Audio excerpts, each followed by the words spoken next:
Welcome to Iorwerth, the home of modern Welsh politics. After achieving their targets in the 2024 UK general election with 4 MPs elected to the Commons, a new member of the House of Lords, and recent polling suggesting the gap between Plaid Cymru and Labour is shrinking ahead of the next national election in 2026, one could describe it as being a good year for Plaid Cymru.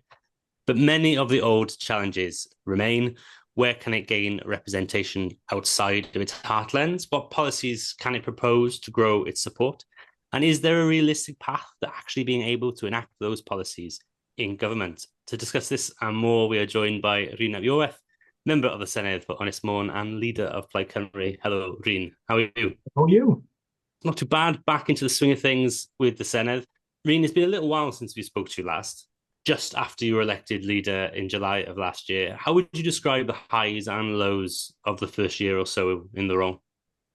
You know me, I tend not to focus too much on the lows. There are always challenges in politics, whether it's on your own patch as a constituency member or issues that you have to deal with as a party leader. I think that's part of the course. But the highs for me are many, and generally it's around that feeling that we're in a good place, that we are moving towards that Senedd election in 2026 at a pace and with a momentum that really gives us confidence moving forward. And the team that's been built around the election this year, with Llynys Môn election in Ynys Môn and Caerfyrddin, makes people realise, I think, that that Plaid Cymru is becoming even more of a genuine alternative as a party of government, and that's a high that I'm very, very happy to be able to report on a year and a bit in as party leader. We'll get on to the election just in a bit, but I want to go back for a second to those months surrounding when you were elected. It was a difficult period, obviously, with multiple accusations of poor conduct within the party. Obviously, you were then tasked as leader with taking forward the series of proposals from the Prosiect Pawb report. Could you update the listeners on the progress with that and whether you're confident that the party has changed sufficiently to avoid a repeat? Yeah, I mean, in terms of processes, yes, I am absolutely confident that we have done what we said we would do and that we're in a better place because of it. We gave ourselves a year to implement the 80 plus recommendations. It was a hard-hitting report in that it gave us lots of home truths that we needed to hear, but also it was a real challenge in that it gave us so many recommendations, quite rightly, that we should respond to. And we went through all of those. And in making sure that we make the changes to say that we have gone through the list, I remind myself and the party and you at all times that it's not about that, and it's as much a matter of culture in the way that we act every single day, and being aware of our responsibilities as elected members, as senior members of the party, as ordinary members of the party, to not make the same mistakes again. And that will always be an ongoing task. So yes, we did it, but we didn't finish it. It just keeps on going. We learn all the time. I think that's something that members of different parties other than mine have told me. They've said, yeah, well, fair play. You set yourself a tough goal, but you did it. And there are lessons there for every single political party everywhere, I think. So, thinking about 2024, one of the big stories that Plaid Cymru did have was the nomination of Carmen Smith to the House of Lords. There have been some questions about whether Plaid should accept positions in the Lords, but obviously the party felt in this instance that it should. And obviously there was a huge amount of press coverage of Carmen's appointment, sort of someone of her age and background not being your traditional member of the House of Lords. How does the party come to those decisions in terms of when it is right to put someone forward? And do you think you will be pursuing more nominations in the coming years? Because obviously your sister party, the SNP, doesn't put anyone in at all. Yeah, it doesn't mean that they're not taking an interest in what's going on in the House of Lords, and it doesn't mean that they don't sometimes look to Plaid Cymru's representatives there to maybe prod a little bit there on their behalf. It's fairly simple to me. This has been a complex issue for us in Plaid Cymru over many years. I remember covering as a journalist, that party conference where they had to decide whether they were going to put forward names. The reason why it's so difficult is because we fundamentally believe as a party that it is wrong that you have an unelected chamber. We want to rid ourselves of that unelected chamber. We don't think it is morally defendable at any level. But the reason I think it's to me a very, very strong argument to put someone forward is that where Wales is debated, I think Wales and Plaid Cymru's view should be represented, including the arguments for getting rid of the House of Lords as an unelected chamber. So we had a really good debate within the party, and we decided that we would put someone forward. And you know what? We ended up putting somebody forward who was different to what somebody might expect. It was difficult for the House of Lords, I think, to accept that a 20-something young woman with brightly coloured hair could possibly sit among their benches. But of course, she's settled in to do the job that she's there to do, to be an advocate for Wales, where otherwise we wouldn't have an advocate. And I think that's something that's really, really important. Wales is discussed there. Our future's discussed there. We can put forward bills in the House of Lords to protect Wales's interests. Now, whether the House of Commons act on that or UK government act on that is a moot point. But we're able to use that platform, including, as I say, to argue to get rid of it. Another representative for Ynys Môn, the Baroness Llanfaes, of course, which I'm sure you're very happy about. While we're on Westminster, I'm sure we've all seen the recent developments about donations and party funding. Have those recent developments in the news made you think at all about your own party's approach to party finance and donations? I think it's really interesting how people respond to that. I think it's pretty appalling that somebody could rack up such enormous amounts of gifts, and I'm fairly confident in saying that you won't see that kind of level, nothing near it, within the party that I represent, and it does, raise fundamental questions again about how people pursue us.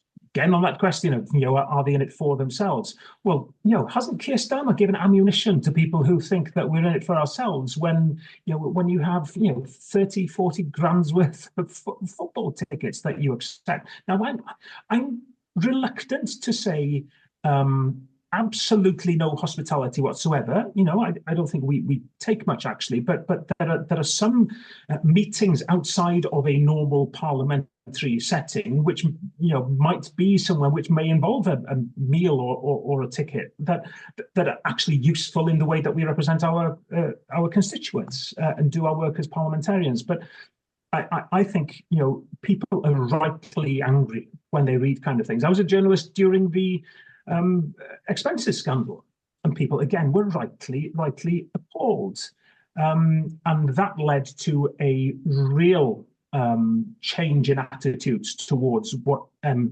relationship should be between a member of parliament and the perks, if you like, that a parliamentarian anywhere has access to. We have to be very, very aware of that we're just ordinary citizens elected to do a job, and never forget that. And Keir Starmer and others have made people again question our actions. Yeah, because it's a difficult one, isn't it? There's quite a robust system in place in order to have transparency in that regard.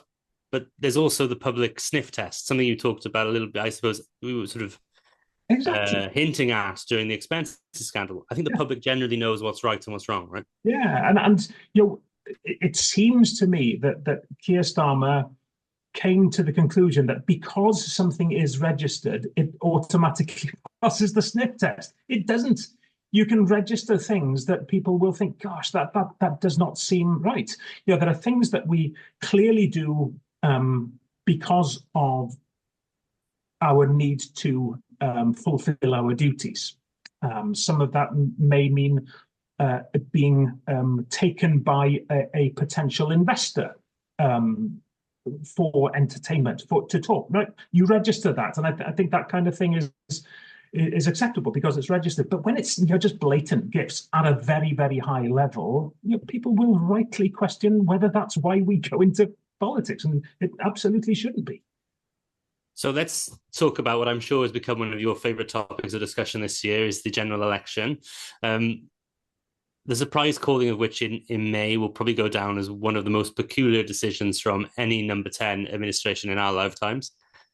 But Plaid Cymru seemed to be, ready, had your candidates ready, and ultimately ran very successful campaigns, not only in the seats you have held on to in Caerfyrddin and Ynys, but obviously winning your target seats of Caerfyrddin and Ynys Môn. How do you personally reflect on the election and the campaign? Because, we've not since the days of Leanne Wood have we, I think, seen a Plaid Cymru leader with the kind of profile you had during that election campaign. It was an extraordinary time. The calling of that election, you're right, was bizarre. I thought we might well get an election before the summer, but I thought that opportunity had passed. So calling one for early July in the rain in Downing Street, as it transpired, even the actual calling of it was just the most bizarre of sights. Prime Minister notes to self: get a gazebo. If you want to make serious announcements in doubtful weather in Downing Street, but we were ready, and I think that's the thing. I guess when it is called without warning like that, you certainly think, are we ready? Are we not ready? You will have a party chief executive and treasurer, I'm sure, saying, well, we've got a bit of work to do immediately, but we were ready, and we were able to put into action a game plan that did work particularly well. It was a challenging election for us in that we knew it was a change election where it was almost certain that there would be a change from the Conservatives to Labour on a UK level, and that would mean people wanting in many constituencies to vote in Labour MPs to make that change happen. So we knew that, but at the same time, I think we were able to use that to our advantage in being able to hold the incoming Labour government to account even before that government had been established. And looking at how things have transpired under Keir Starmer's leadership, I think we picked on many of the right things that we were absolutely right to hold him to account for, including their treatment of Wales, and we can talk more about that. But in terms of the exposure that I was able to have, yes, there was a remarkable response to it. There still is a remarkable response to it, and all I wanted to do was to use those platforms to the best of my ability, to portray my party through myself as being serious about the job of work that we want to do for Wales, to being serious about wanting to do everything we can to stand up for the interests of Wales, to fight against inequalities, to put forward an alternative vision for Wales. And hopefully we were able to do that. And the results of the election, our best ever UK general election, seemed to suggest that worked well. There were some particular interviews, like the Good Morning Britain one, where we were really able to use the medium and the nature of the questioning that we had, for example, to explain some of our frustrations about Wales's place within the UK in relationship with UK governments of any colour, in I think what turned out to be a fairly effective way. So delighted with the way it went, but it was just a matter of giving us a platform for moving forward, and it feels a pretty solid platform. I mean, I think that Good Morning Britain interview was watched millions of times. I think about a third of them were me watching it all the time, just trying to understand how badly briefed I think the UK-wide media is on devolved issues. Is that something you encountered often during the campaign? It was watched millions of times. It was watched by a young audience. It was watched by an audience that aren't engaged with the more mundane side of politics. As I say, the platform enabled me, hopefully, because of the nature of the questioning, to strip things back to their basic form and explain some elements of the election that were really important to us and matters of policy around HS2 in particular. But was the lack of knowledge something new for me to encounter? No, I think it came across as more blatant in that one. I'm not blaming the interviewers here, but maybe that the nature of the program was meant to be sort of simpler and faster, and there are some things where you can't actually where you've got to have a certain level of depth of knowledge and question. But I think that is a fundamental thing that does matter to me in politics, that there is a lack of understanding among UK politicians, perhaps journalists sometimes too, in what happens in Wales. And sometimes I think, as somebody who's pro-independence for Wales, why should they be bothered with Wales? Let us crack on with it, and let us have knowledge about what we need to do in order to take things forward in Wales. But I see it all the time. Yeah. So was that a personal highlight for you? I mean, there were other, really notable moments. Certainly, you taking on Nigel Farage in the debates a number of times. I think there were so many debates this particular election campaign. Do you have any personal highlights?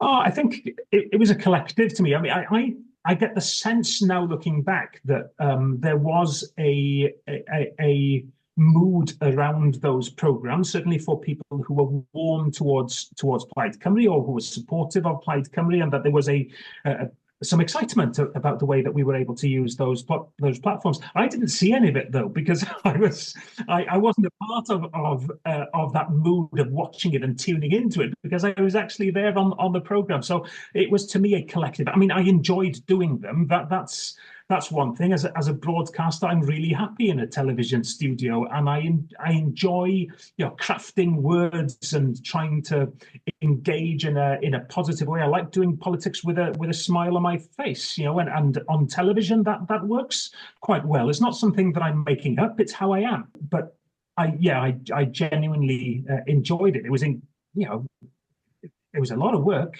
There was a lot of mileage involved, lots of hours, many hours on trains, and getting to Colchester, arriving there 5 minutes before a Channel 4 special. It was quite taxing in many ways, but I just really enjoyed it, and I did get a feeling as it went on that this might be making a bit of difference to people's opinions towards us. And all the time, I'm backed by a brilliant team who are doing the work on the ground in every single part of Wales as candidates or campaigners, and it was a proper team effort.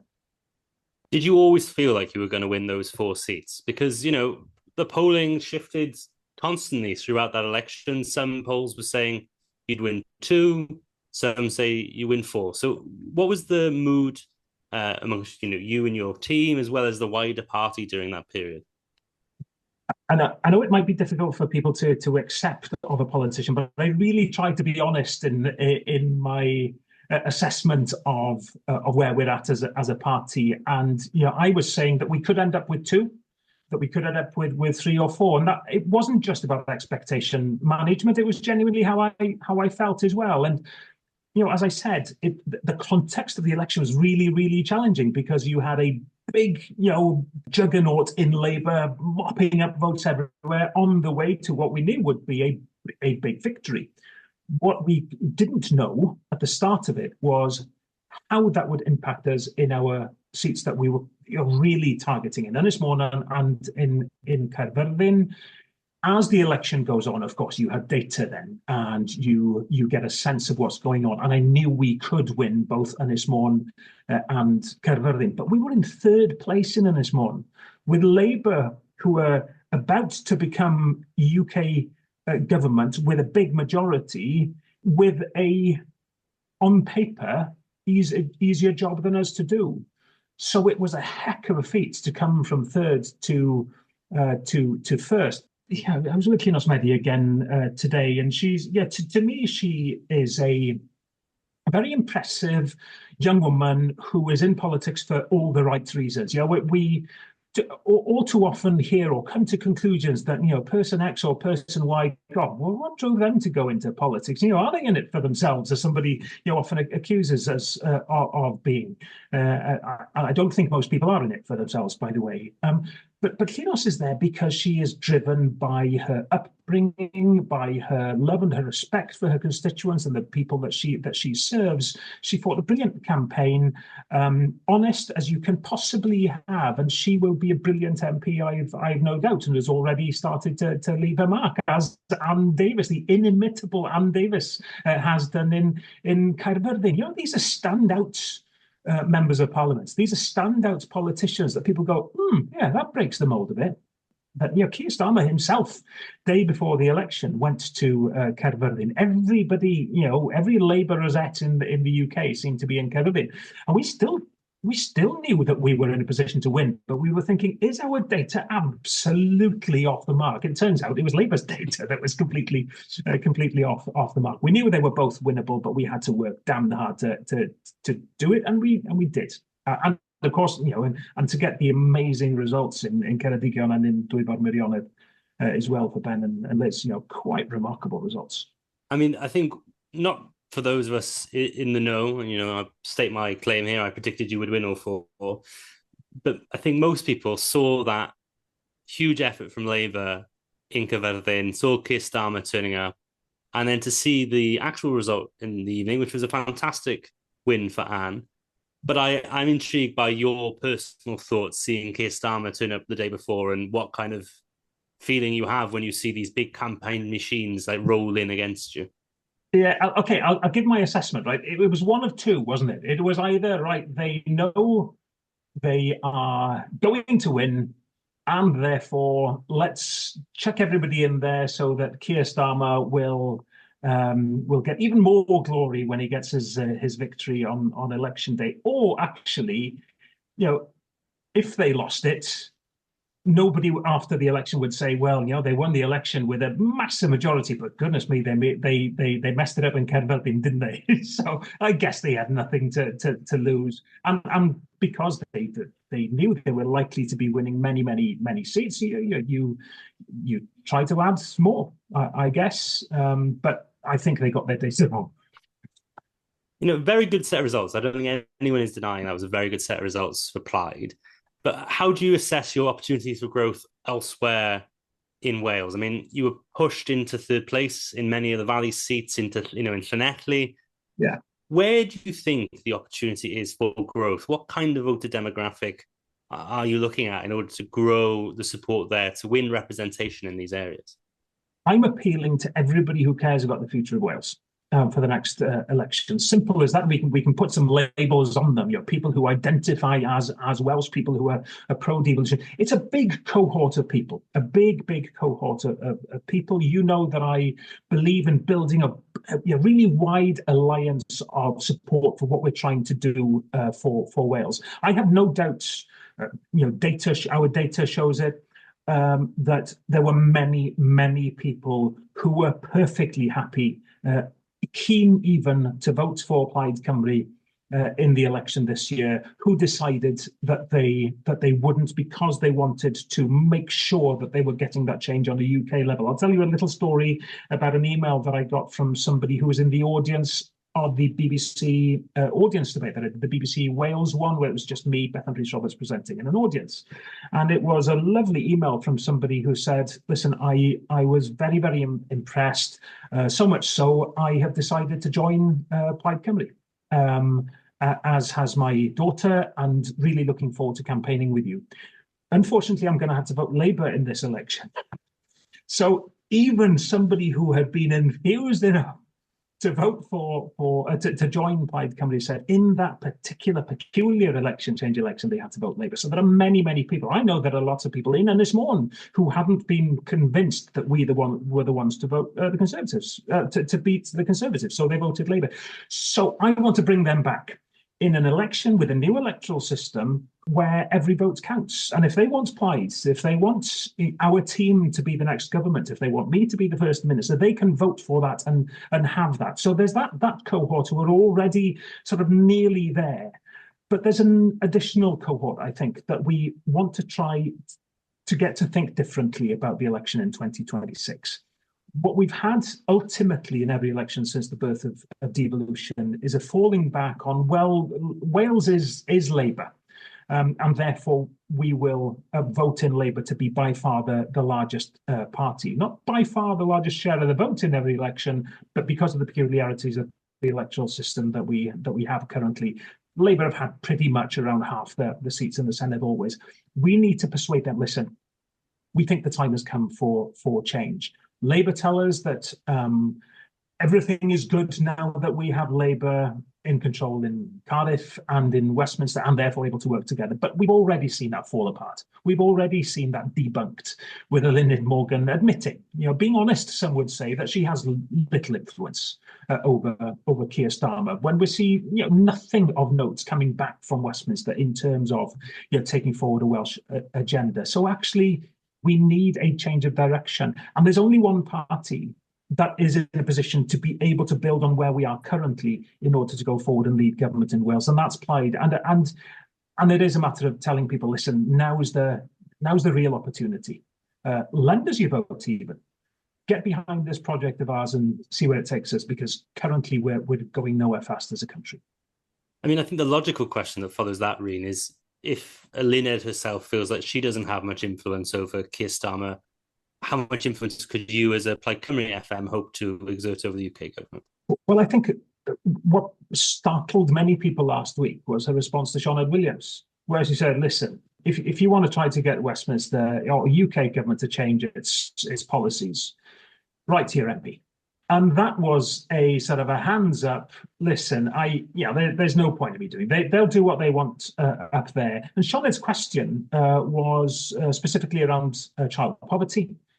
And asking what representations Senedd Morgan would make to her colleagues in Labour. She's even given this partnership a name, Partnership in Power. It's a thing. It's meant to do things. And she says, well, listen, you hold me to account, but you can hold Keir Starmer to account. If you want them to do something, write to your MP. I'll do what I can here in Wales. A Plaid Cymru government wouldn't take that approach. I would want to have a really positive and really good working relationship with the UK Prime Minister, but being absolutely relentless in putting on the table our asks, our demands, in a really constructive but uncompromised way. Whereas Senedd Morgan has made it very, very clear that she's unwilling to do that. Now, she has every right to take that position and to take the position that, I will defend the actions of the UK Labour government. Well, that's really problematic. And in fact, I was concerned about the willingness of Labour politicians in Wales to really take the fight to UK politicians in Westminster. But it's turned out actually to be a little bit worse than that, in that there's even not just an unwillingness to actually fight, but a preparedness to defend and to defend where they really should not be. And the latest has been on the winter fuel payment, for example. You don't defend it. You put up a fight for the tens of thousands of people in Wales living in poverty who are going to be losing out on that winter fuel payment now, but on so many other issues too. So whilst we're on the Senedd election, obviously you said yourself it's a more truly proportional system this time round. But in pure vote share, obviously Plaid Cymru came fourth in the general election, and your vote was very geographically concentrated in the Fro. Are you not concerned somewhat that this new system, because of how you need a concentrated vote share in large parts of the country, could work against you? No, I think people, even from 1999, people in Wales showed that they were pretty sophisticated when it came to using their votes, either on the first ballot paper for your constituency and the second ballot paper for your region, or indeed, and very, very clearly, between Welsh elections and UK elections. And every poll shows that there's a big, big difference. No matter what the nature of the poll, a good poll for us, a bad poll for us, there's still a big difference between how many people want us to do well and who want to vote for us in Welsh elections. So I think we have to think of them as being very, very different. And I've already explained as well that I know that there are, and data shows that there were many, many people who absolutely would have voted for Plaid Cymru on July the 4th this year in a Senedd election, double what voted for us and more in a UK election. There was that poll by Cardiff University putting us just 1 percentage point behind Labour in Wales, and that was specifically around the time of the UK election. Which way would you have voted now if it was a Senedd election? So we know it's a very, very different picture, but also I'm not complacent. We have strength, varying degrees, in all parts of Wales, but it's about maximising that, campaigning in every single part of Wales, targeting seats in every single part of Wales that will mark this out as a very different campaign for Plaid. What assessment have you made of the provisional boundaries? Do you think it's good for Plaid Cymru? Hard to tell. I mean, there isn't an alternative that I think would be better for Plaid Cymru, but I haven't approached it from that point of view. I have some issues. If you look at the map as a whole, fairly well-balanced constituencies, actually. The big glaring one, of course, is Dwyfor Meirionnydd and Montgomery and into Glyndŵr, which is geographically very, very large and difficult for people to understand. I think I'd rather geographically and in terms of community links, if they could put Ynys Môn and Dwyfor Meirionnydd together, that would probably be electorally disadvantageous to Plaid, actually, but it might make sense. But the rules and the legislation is very clear. You have to have that direct link between, you can't go out of one constituency, half of the constituency to get to another. So I think we're stuck with that. But on the whole, it's fairly balanced, but I think we've got to make the point that we hope to have a much more nuanced approach to the boundaries for the 2030 election. And that's quite exciting. I'm really intrigued to see what that Boundaries Commission can do innovatively in drawing up boundaries for subsequent elections. And of course, looking at a different electoral system too. Obviously, the Senedd reform proposals come out of the cooperation agreement, something that you decided to end just before the general election was called. At the time, obviously, you cited the conduct of the then First Minister, Vaughan Gething. It was going to come to an end eventually anyway, but can you describe to us a little bit about the process of you coming to that decision to end the agreement? It was accumulation. I think I was pretty honest at the time. I tried to be fairly open about the reasons that came together just before the calling of the election, of course, which led us to conclude that it was better to go our own ways. Yes, there was the scandal around Vaughan Gething. Pretty well publicised that was, and clearly that puts strains on any political relationship. But it wasn't just about that. It was more that new Labour leadership under Vaughan Gething was clearly moving further away from that sort of collective thinking that enabled us to put a pretty difficult cooperation agreement together. Two political parties, very different in many ways, as determined to hold them to account very, very firmly, but in a pretty mature and innovative way, thinking, can we work together? We were able to do and to do so and to get some results that I'm really, really proud of. But you need both players to be keeping fairly true to the original plan. And I think around council tax and a few other issues, it became clear, I think, that Vaughan Gething wanted to move in a different direction. Come together, it was right, let's bank what we have and call it quits. Do you think those decisions, I mean, going back on the council tax reevaluation, obviously not connected necessarily to the cooperation agreement, but similar sort of timing was the changes to the school holiday that they decided to go against.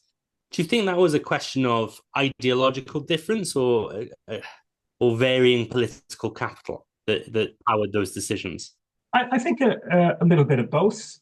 I think Mark Drakeford, after COVID, clearly thought he had significant political capital that he could try to use to do some innovative stuff. We were keen to push the boundaries of that on housing market, on school lunches in particular, and we made it work. Vaughan Gething would certainly have come to the conclusion that he didn't have that capital. I think Mark Drakeford came to the conclusion as well, as politics changes and things become challenging over 20 miles per hour and that kind of thing, that he didn't have the political capital either. But maybe because he was coming to an end towards the end of his time as Premier, he had less to lose, and maybe Vaughan Gething decided, I'm not going to gamble my political future on a couple of things that really ask for public support on. But I think there was probably an element of political ideology there as well, a difference between Vaughan Gething and his predecessor, plus also, I think, a different relationship with Labour on a UK level, and maybe a lack of preparedness by Vaughan Gething to challenge the incoming Labour government on a UK level. I don't know, you had to ask that of him, but the conclusion was what felt very clearly like a change in direction from Labour. I was keen to wrap it up in an amicable way. We had been holding them very, very firmly to account before that, and we would continue, and we still do after that. That was an agreement that had that worked really, really well, innovative, different, difficult for some people to understand how two parties at each other's throats could actually work effectively. But I think it's a positive message for politics, really. Do you view it as a success? Yeah, I do. Absolutely. There are things that were done that couldn't have been done without that kind of partnership. You could imagine something being done through a coalition, perhaps. We weren't in a situation where a coalition was on the cards or possible, and therefore it had to be done in an innovative way. And I congratulate Adam for getting to a position where so many issues were able to be put on the table and be achieved. So yeah, the story of devolution, we're still learning all the time. We've had lots of different models of relationships between different parties, as you have to have when you have a system that doesn't promote single party majority, which we've never had. I mean, one of the most, I think, damaging developments for Vaughan was potentially the realization that without the support of other parties in the Senedd, they would struggle to pass a budget. Now Lyned Morgan's in place, have you ruled out working with a Lyned potentially to pass a budget? I'll go back to sort of the assertion that we didn't wrap it up because of Vaughan Gething's behaviour. It wasn't just, he's trouble, we can't work with him, let's wait for somebody else. It wasn't about that. It was there were far more levels to it than that, as I've tried to explain. So it's not right, there's a new leader, we can do a budget deal again now. We're not going to Labour saying, okay, here's our asks if you want a budget passed. That's not our approach. We're focused on becoming the largest party after 2026, if we can possibly be, and lead the next government. The onus is on Lyned Morgan to think how she wants to get her budget through, but certainly there have been no conversations on that front. So, I mean, we're going to start looking at the next Senedd election properly before even done with the analysis of the general, really, Rhun. But looking at those next elections, very likely, in order to have some sort of stable government, there will have to be some sort of partnership between Labour and Plaid. Do you have, though, thinking ahead that far, any sort of red lines for cooperation or coalition? Would you insist on some form of relationship which sees you as the First Minister, such as we've seen in recent coalitions in Ireland? I've always taken this opinion, and it doesn't help you much. But I like to talk about what to do after an election, after the election. So I think it's inevitable that there'll be an element of cooperation between who, I don't know. And you're probably right to conclude that the maths somewhere would suggest a relationship there. But I think we're still in that period of Welsh democracy, different to UK democracy, being sort of young, people still getting used to a system where you don't have a party that gets an overall majority. It is normal in most countries, across Europe. You have an election, and then it's like, okay, people look at each other and say, how can we make this work? You do that after an election. I think that the key thing, there's one thing that hasn't changed in Wales, and it needs to change. I'd like it to happen in 2026, but it's going to happen sometime. My job is to encourage people to make it happen in 2026, is to have a different party leading government. It's going to be a very important moment for Wales. It's going to be a moment where people recognise at last that Labour leadership is not inevitable. And when you have a different party in that lead role, I'm convinced that you can have a different mood in Welsh politics, and it'll allow us to do things in a different way. So that's really, really key. But how those relationships work after an election, let's deal with it then. But what I'm trying to do now, it's not just a matter of putting a manifesto together now. This is a program for government that we're putting in place. But how you put it in place, I'll be clear in my mind what I want to do, but there'll be other moving parts that you don't actually know what they are until after the election. Don't worry, I'm very used to people not answering questions about an election coalition 18 months out from the election coalition. Rhun, you'd be glad to know.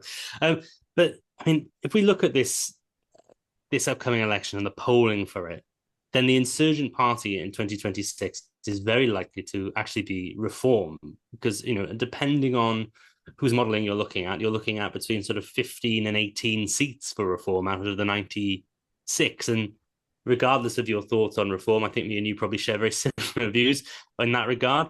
But regardless of that, it's going to change the very nature of the institution and very probably the politics of our country. I mean, Wales is a fairly fertile ground for a party like Reform. You know, Brexit supporting in many places. The Conservatives are struggling still to find contemporary relevance post their defeat at the general election. You know, beyond organisation and turnout, what can Plaid Cymru do to sort of persuade voters away from Reform and towards Plaid Cymru as, you know, to pardon the stealing of this expression, the Change Party in 2026? Yeah, no, I think you're absolutely right, and we're taking it seriously. Of course, we would. I think there's on a UK level, there's a sort of plague on both your houses, Labour and the Conservatives, going on currently. We saw that in the UK election. Reform did well in mopping up a certain part of the vote. The Liberal Democrats even did well in mopping up a part of that. The Greens did well in mopping up a part of it too. What you couldn't get at the end of that decision to vote for Reform was a Reform UK government. You're not going to be able to get a Reform Welsh government either. What Plaid offers, and it's something very different, and of course Plaid Cymru did very well in the UK election too, for much the same reason. But as well as voting Plaid Cymru to make a point that they agree with our viewpoint on Wales, or to make a point that some do, that you know they're not in tune with that sort of Labour Conservative axis. You know, yes, they voted Plaid then, but in 2026.